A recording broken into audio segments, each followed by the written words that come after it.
6 জানুয়ারি 1965 আইয়ুব খানের বিজয়ের পর দেশজুড়ে তার সমর্থকদের বর্বরতার প্রতিবাদ জানিয়ে বিবৃতি দিলেন পূর্ব পাকিস্তান আওয়ামী লীগের সাধারণ সম্পাদক শেখ মুজিব। তিনি বললেন, ভবিষ্যতের গর্ভে জাতির জন্য যে আরও দুর্ভোগ জমা রয়েছে এটি তারই সূচনা মাত্র।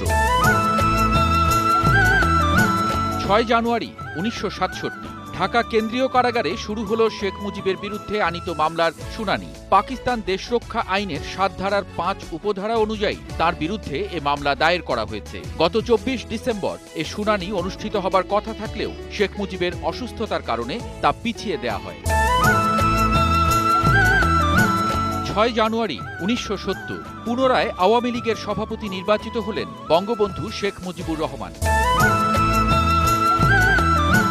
6 জানুয়ারি 1971 ঢাকায় আওয়ামী লীগের সদর দপ্তরে বঙ্গবন্ধু বললেন, কর্মোদ্যম ও সেবার মাধ্যমে জনমনে আস্থা সৃষ্টি করুন। তিনি বললেন, শাসনতন্ত্র প্রণয়ন এবং সরকার গঠন করলেই দায়িত্ব ও কর্তব্য শেষ হবে না।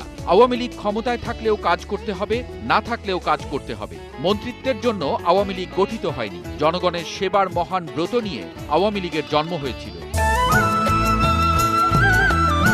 6 জানুয়ারি 1972 বঙ্গবন্ধু যে কোনো সময় মুক্তি পাচ্ছেন এমন খবরের মধ্যে রেডিও পাকিস্তান জানালো, আগামী ৮ জানুয়ারি প্রেসিডেন্ট ভুট্টো আর এক দফা তাঁর সঙ্গে বৈঠক করবেন।